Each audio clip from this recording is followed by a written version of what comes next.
Assalamualaikum warahmatullahi wabarakatuh. Alhamdulillahi rabbil alamin. Wassalamu ala ashrafil mursalin Nabiyyina wa maulana Muhammadin wa ala alihi wa sahbihi ajma'in. Wa ashhadu an la ilaha illallah wahdahu la syarikalah. Wa ashhadu anna Muhammadan abduhu wa rasuluh sallallahu alaihi wa ala alihi wa sahbihi wa sallama tasliman katsira. Alhamdulillah, kita kembali melanjutkan kajian fikih muamalah sosial. Di kesempatan kali ini kita akan membahas tentang luqatah. Sebenarnya judul ini tidak ada hubungannya dengan akad, tapi ini dimasukkan oleh para ulama dalam kajian fikih muamalah. Meskipun tidak ada akad muamalah di sana, namun ini dimasukkan dalam kajian muamalah karena ini menyangkut harta benda yang ada di sekitar masyarakat, ditemu oleh sebagian orang, kemudian nanti dirawat untuk dikembalikan kepada pemilik. Wa ismu syai'i alladhi tajiduhu mulakkin fata'khudhuhu, yaitu nama yang dijumpai oleh orang yang menemukan, kemudian dia mengambilnya. Sedangkan secara syariat adalah benda yang diambil yang dia muhtaram, punya nilai. Min madya'atin, berupa benda yang hilang. Liyahfadhuhu, agar dirawat dan dijaga oleh pemiliknya atau dijaga oleh orang yang menemukannya. Ada dua istilah terkait barang temuan. Yang pertama luqatah, yang kedua rikaz. Apa bedanya antara luqatah dengan rikaz? Kalau luqatah, temuan yang ada di permukaan bumi, sehingga kita bisa pastikan pemiliknya ada di zaman ketika dikeluarkan zakatnya 20%, jawabannya enggak boleh. Karena ini bukan rikaz, tapi ini luqatah. Nah, sekali lagi, untuk luqatah adalah barang yang ditemukan di permukaan bumi, sehingga kita bisa memastikan atau punya dugaan kuat pemiliknya. Karena itu memungkinkan untuk dicari siapa pemiliknya. Kemudian tentang dalil adanya luqatah adalah hadis dari Zaid bin Khalid al-Juhani radhiyallahu anhu. Beliau mengatakan, anna sallallahu alaihi wasallam su'ila an luqatati dzahabi wal wariq. Nabi sallallahu alaihi wasallam pernah ditanya tentang luqatah, barang temuan dalam bentuk emas dan perak. Faqala, kemudian Nabi sallallahu alaihi wasallam berpesan kepada orang yang menemukan ini, aha wa ifasaha thumma arifha sanatan. Coba kamu hafalkan talinya seperti apa bungkusnya. Kemudian umumkan kepada masyarakat selama setahun. Tentu saja yang diumumkan adalah menemukan atau ditemukan emas, namun tidak dijelaskan dengan detail seperti apa kriterianya. Karena Nabi SAW berpesan, kenali bagaimana talinya, bagaimana bungkusnya. Pesan itu beliau tujukan kepada orang yang menemukan, bukan di materi pengumuman. Jika tidak ada orang yang mengaku, fastanfiqha, maka silahkan kamu miliki. Wal takun indaka wadi'atan, dan jadikan itu sebagai wadi'ah di sisimu. Artinya kamu mendapatkan amanah untuk menjaga barang itu selama masa pengumuman. Fa in jaa talibuha yauman minad dahri fa'addiha ilaihi. Jika ada orang yang mencarinya pada satu hari dan kamu menemukan orang itu dan kamu menjumpai orang itu, jika datang orang yang mencarinya di satu hari tertentu atau di satu waktu tertentu, fa'addiha ilaihi, maka kembalikanlah barang itu. Maka dari hadis ini kita bisa mengambil pelajaran bahwa Nabi SAW memerintahkan orang yang menemukan barang temuan, menemukan luqatah, untuk melakukan beberapa hal. Yang pertama adalah mengenali ciri-cirinya. Misalnya menemukan uang, maka dia kenali jumlahnya. Atau menemukan dompet, dia kenali warnanya. dan seterusnya. Yang kedua, harus diumumkan, dan ini hukumnya wajib. Yang ketiga, harus dia rawat dengan baik. Dan yang keempat, dia kembalikan kepada pemiliknya, orang yang mencarinya, jika suatu saat dia datang untuk mengambilnya. Yang kita garis bawahi di sini adalah, berarti dari 4 syarat ini menunjukkan Nabi SAW mengajarkan ketika orang menemukan sesuatu, maka tidak boleh ada niat untuk memilikinya. Tapi tujuan besarnya adalah dalam rangka untuk mengembalikannya, mengembalikan kepada pemiliknya. Karena itulah para ulama mengatakan, niat ketika menemukan sebuah barang itu bisa membedakan atau bisa memberikan hukum yang berbeda. Adanya perbedaan niat ketika menemukan sebuah barang itu bisa memberikan hukum yang berbeda. Jika ada orang yang menemukan sebuah barang, namun niatnya dalam rangka untuk mengembalikan barang itu kepada pemiliknya, maka dia seorang amin, orang yang mendapatkan amanah. Sehingga andaikan barang itu hilang atau rusak di masa pengumuman dan itu di luar keteledoran dia, maka dia tidak diwajibkan untuk menanggung resiko. Yang kedua, orang yang menemukan barang tapi dia berniat untuk memilikinya, sehingga tidak ada keinginan untuk dikembalikan, tapi betul-betul ada niat dalam dirinya untuk memilikinya. Maka jenis yang kedua ini statusnya sebagai orang yang gosop, sehingga dia berdosa dari awal. Dia berdosa dari awal. Ada orang menemukan uang 100 ribu. Wah, dia senang, alhamdulillah nemu uang 100 ribu. Lalu dia ambil dengan niat untuk memilikinya. Tidak ada keinginan sepeser pun untuk mengembalikan kepada pemiliknya. Sehingga niat dari awal itu sudah enggak benar, pengen memiliki uang itu. Padahal kita yakin uang 100 ribu ini pasti ada pemiliknya. Maka mengambil uang ini dengan niat untuk memilikinya itu sudah berdosa dari awal. Berarti dia ingin menggosok, menguasai harta milik orang lain. Sehingga misalnya kalau ada orang yang mencari, dia mungkin diam saja selama nggak dicurigai. Nah, itu yang punya, diam aja. Atau ketika tidak ada orang yang mencari, mungkin dia malah senang, atau tidak ada upaya untuk mengumumkannya. Nah, yang seperti ini masuk dalam kategori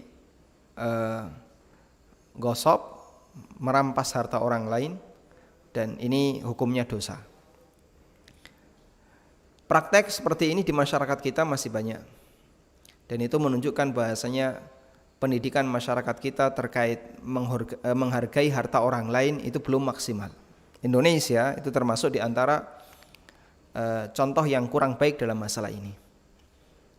Kita bisa jumpai kalau orang sudah kehilangan HP-nya jatuh, sudah alamat pasti nggak kembali.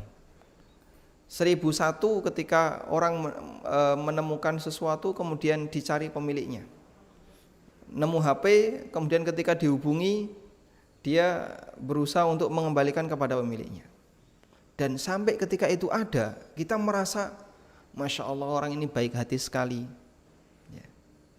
Dia menemukan HP saya, kemudian dia kembalikan ketika ditelepon, respon, kemudian jawab, saya ada di sini, nanti Bapak kalau mau ngambil silahkan ngambil di sini, atau kita ketemuan di sini. Di tempat kita ini jarang. Yang banyak begitu orang kehilangan HP, ya sudah alamat kayaknya nggak bakalan bisa jumpa lagi dengan HP itu. Apalagi uang. Ya. Kalau identitas mungkin bisa balik, karena identitas nggak bisa diperdagangkan. Orang kehilangan KTP, kehilangan SIM atau STNK atau yang lainnya, ada kemungkinan untuk balik.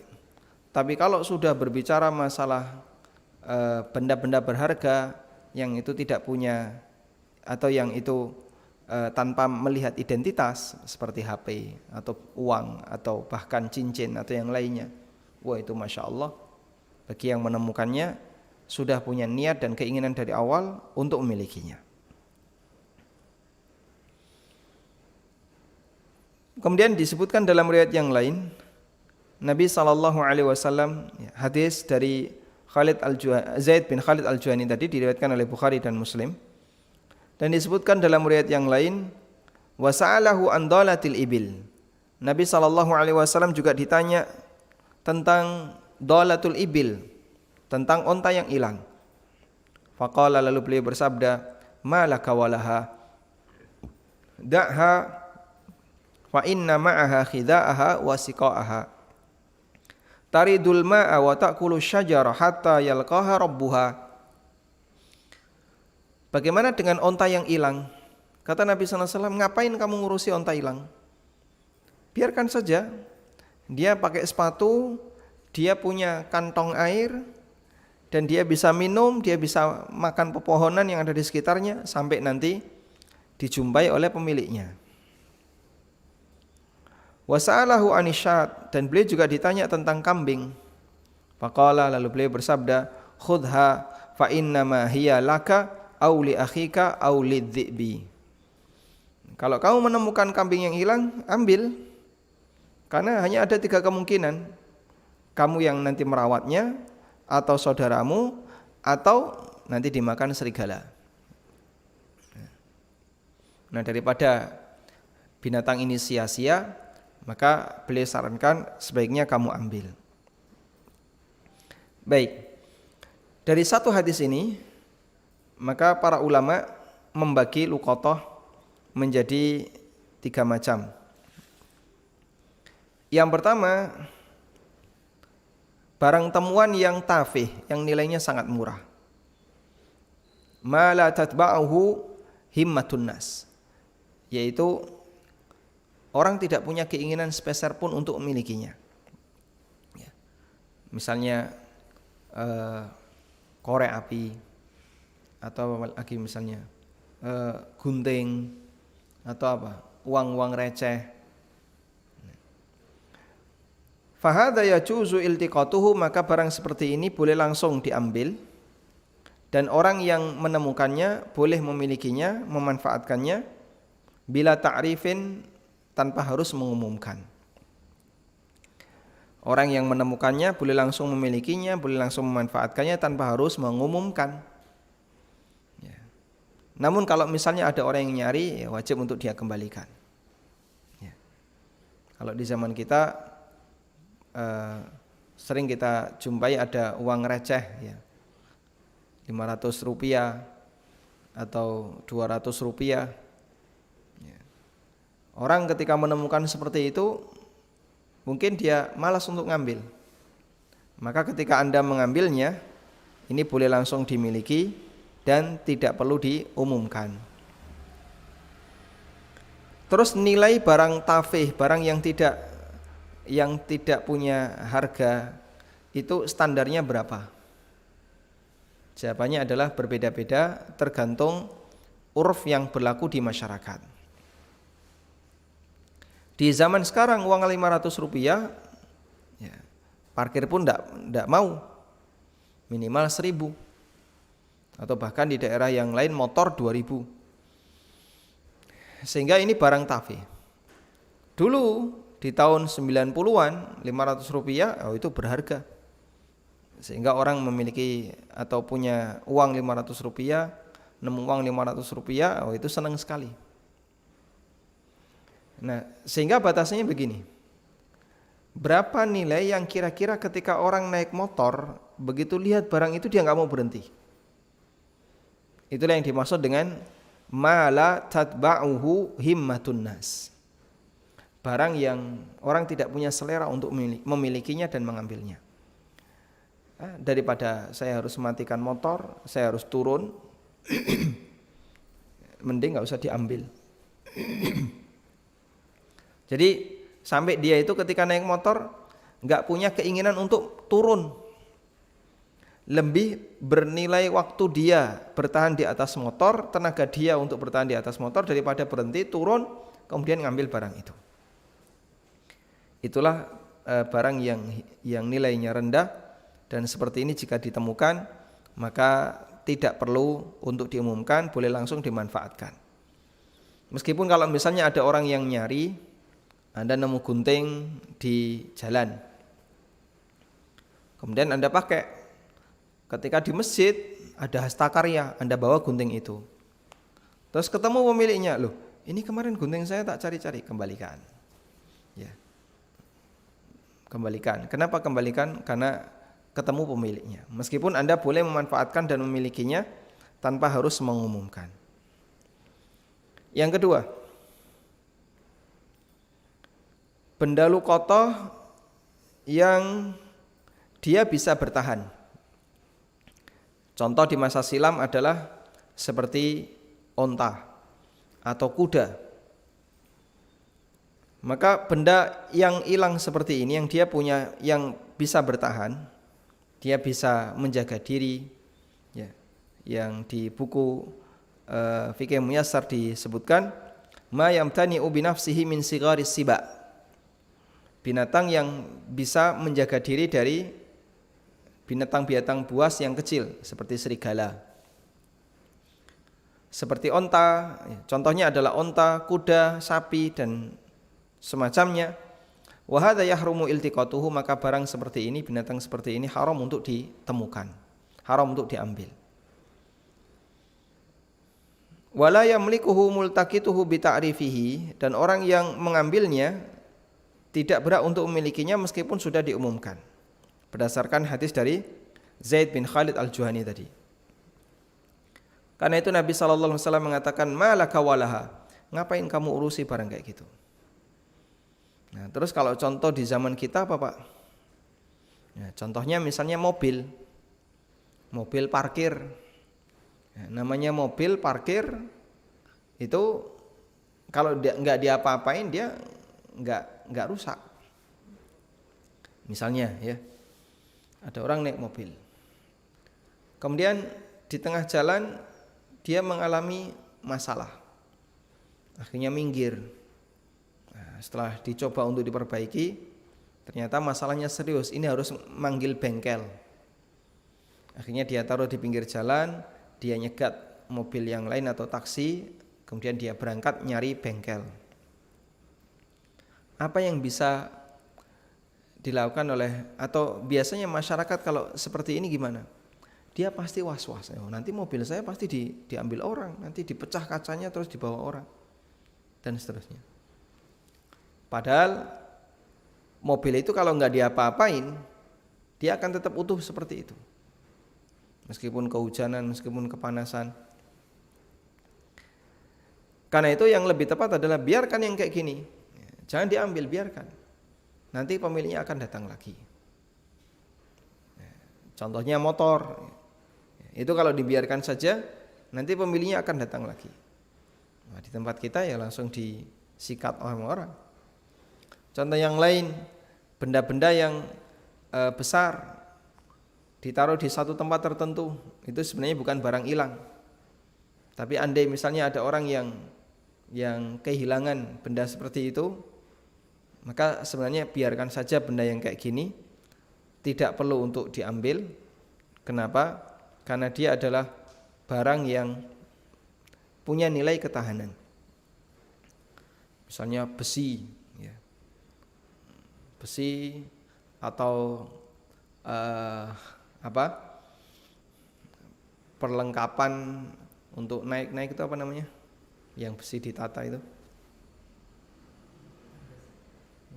Tukang biasanya pakai ada jangkar, steger ya, steger. Jadi dia dipakai untuk biasanya alat bantu tukang untuk naik ke atas. Nah, yang kayak gini ketika misalnya ketemu di mana hilang, ya biarkan saja. Nanti pemiliknya akan menemukannya sendiri. Ditaruh pinggir jalan, nanti akan diambil. Nah, itu dibiarkan saja. Cuman kadang masyarakat yang pendidikannya masih rendah, kadang menemukan seperti ini atau barang seperti ini terus diambil. Makanya di negara kita masih cukup rendah tingkat kesadaran terhadap harta orang lain. Sehingga kalau ketemu barang milik orang lain, niat dari awal itu sudah ingin langsung memilikinya. Kemudian yang ketiga adalah barang yang mahal, barang yang bernilai, dan dia mudah untuk dibawa, sehingga mudah untuk hilang. Seperti emas, perak, atau barang-barang bernilai yang lainnya. Atau binatang yang dia tidak bisa melindungi diri dari serangan binatang buas, seperti kambing atau ayam. Maka yang seperti ini boleh diambil. Namun boleh mengambilnya di sini dikasih rincian oleh para ulama. Jika dia mampu untuk mengembalikan kepada pemilik, maka silahkan ngambil. Karena statusnya sebagaimana wadi'ah. Kata Nabi SAW, wal yakun indaka wal takun indaka wadi'atan. Dan jadikan barang itu sebagai wadi'ah di hadapanmu. Sehingga kalau dia enggak sanggup untuk merawatnya dengan baik, atau dikhawatirkan nanti akan ada keinginan untuk memilikinya, maka sebaiknya jangan diambil. Laporkan kepada pihak yang berwajib atau berwenang untuk kemudian mengembalikan barang itu atau mengumumkan barang itu. Karena ada kewajiban untuk mengumumkannya. Atau pertimbangan yang lain. Saya insya Allah amanah. Cuman repot kalau saya harus mengumumkan. Karena rumah saya tidak di sini. Anda ketemu di mana misalnya? Menemukan pas lagi safar. Kalau Anda harus mengumumkan di situ, nanti repot. Ya, apalagi Anda harus mencari siapa pemiliknya, kemudian mengembalikan ke tangan pemiliknya. Maka daripada repot, nanti saya nggak sanggup untuk melaksanakannya, akhirnya barang itu Anda biarkan. Nah, kalau terjadi seperti ini, maka kami sarankan serahkan kepada pihak yang berwajib. Kalau di tempat kita misalnya polisi, sehingga Anda ambil, kemudian Anda serahkan ke polisi. Pak, ini saya menemukan emas 20 gram. Ada tulisannya seperti ini, tapi saya kesulitan untuk menemukan identitas ini. Saya titipkan ke Bapak, tolong nanti dicarikan pemiliknya. Jika aparat ini adalah orang yang amanah, maka dia punya kewajiban untuk menjaga itu dan mengumumkannya kepada masyarakat agar bisa dijumpai siapa pemiliknya. Insya Allah dengan cara seperti ini, kondisi yang paling aman bagi seorang hamba agar dia bisa menyelamatkan harta milik orang lain yang hilang. Kemudian yang keempat, tadi kita sudah bahas 3 ya, macam-macam barang temuan, macam-macam luqatah. Yang pertama adalah barang yang tidak punya nilai atau yang sangat murah. Yang kedua barang yang bisa bertahan. Yang ketiga barang yang kecil tidak bisa bertahan dan dia punya nilai. Maka jenis yang ketiga ini boleh untuk diambil bagi orang yang menemukannya dengan syarat dia sanggup untuk mengumumkan dan dia sanggup untuk mengembalikan kepada pemiliknya. Yang keempat adalah luqatatul haram, luqatah yang ada di tanah haram.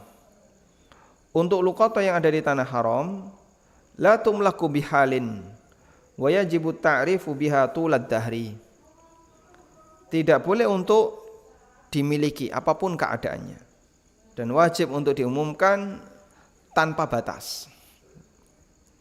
Orang yang menemukan tas atau apa di tanah haram, maka nanti dia bisa umumkan. Baik, bagaimana kalau enggak bisa? Sementara dia harus segera pulang. Maka walhamdulillah sekarang sudah ada lembaga yang menangani itu ya. Misalnya di tanah haram ada lost and found Sehingga Anda serahkan ke situ, maka nanti akan dirawat oleh divisi ini. Untuk nanti siapa yang merasa kehilangan silakan datang ke sana. Nah, kita memberikan apresiasi yang baik bagi beberapa kaum muslimin yang menunjukkan sikap kedewasaan dalam masalah ini. Misalnya di masjid ada divisi yang khusus menangani lost and found, barang-barang hilang. Sehingga kalau ada orang kehilangan jam tangan, kehilangan kacamata, kehilangan pulpen atau kehilangan sampai bahkan kehilangan apa misalnya HP, lalu ditaruh di sebuah ruangan atau di kaca, kemudian ditaruh di situ, bagi yang merasa memiliki silahkan mengambilnya. Demikian pula yang berada di beberapa tempat yang sudah dilindungi oleh undang-undang dengan baik seperti bandara. Ya. Ada lost and found. Termasuk juga di stasiun ada bagian lost and found. Meskipun pemanfaatannya kelihatannya kurang maksimal kalau di negara kita.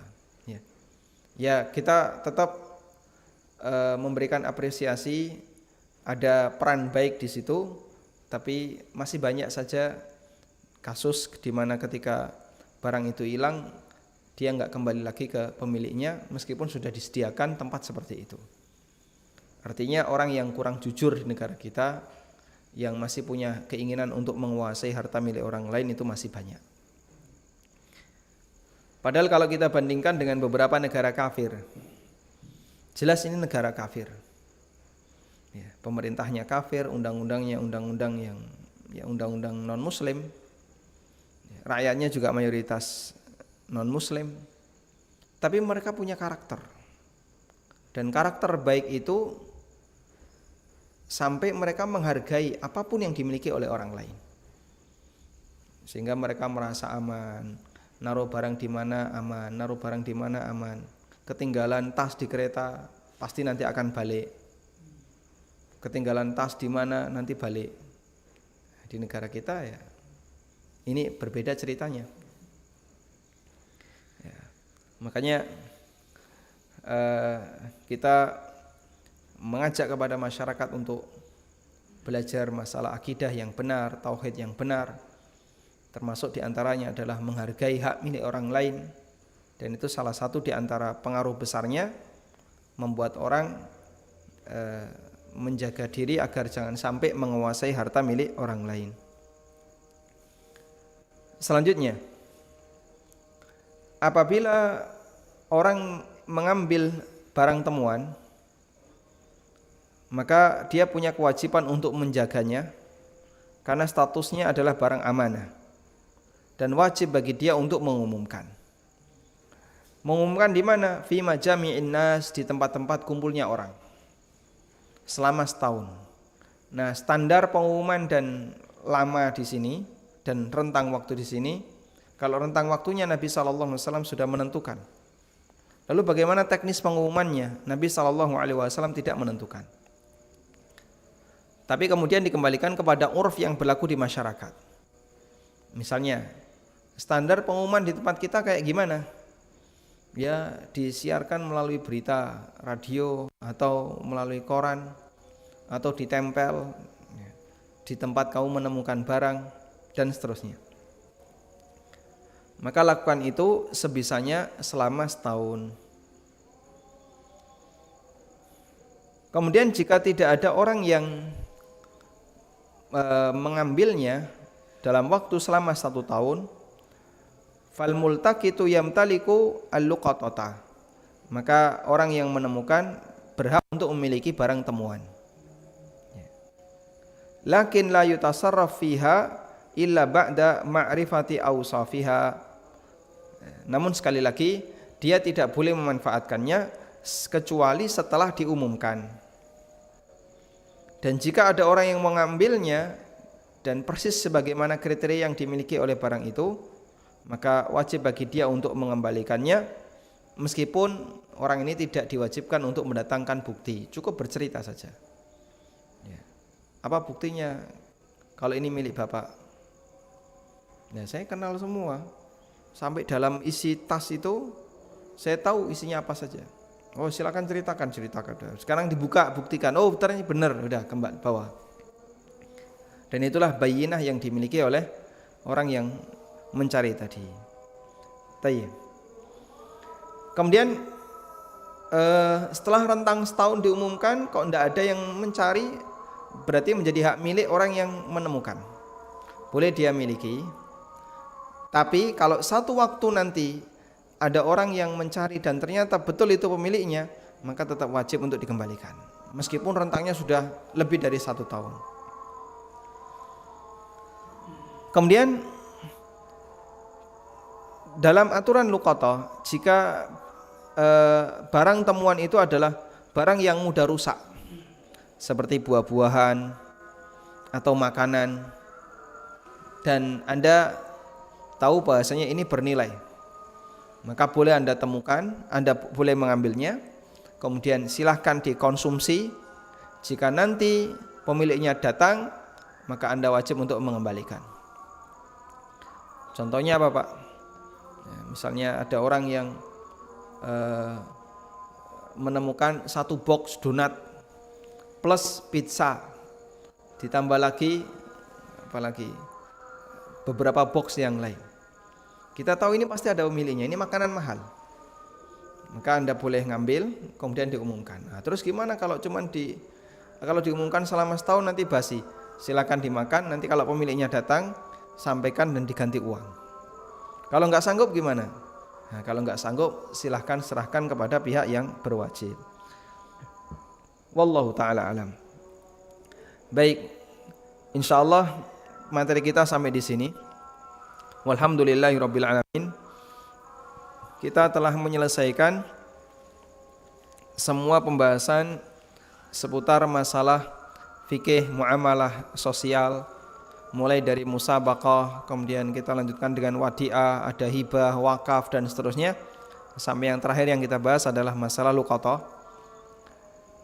Karena materi kita sudah selesai, maka tema fikih muamalah sosial tidak kita sambung dengan materi yang sama. Namun insya Allah kita akan ganti tema yang lain di kesempatan berikutnya. Insya Allah kita akan bahas tentang pengantar ilmu waris. Semoga Allah Subhanahu wa taala memudahkan kita. Wa sallallahu ala nabiyyina Muhammadin wa ala alihi wa sahbihi wasallam. Wa akhiru da'wana anil hamdulillahi rabbil alamin. Wassalamualaikum warahmatullahi wabarakatuh. Subhanakallahumma bihamdika asyhadu an la ilaha illa anta astaghfiruka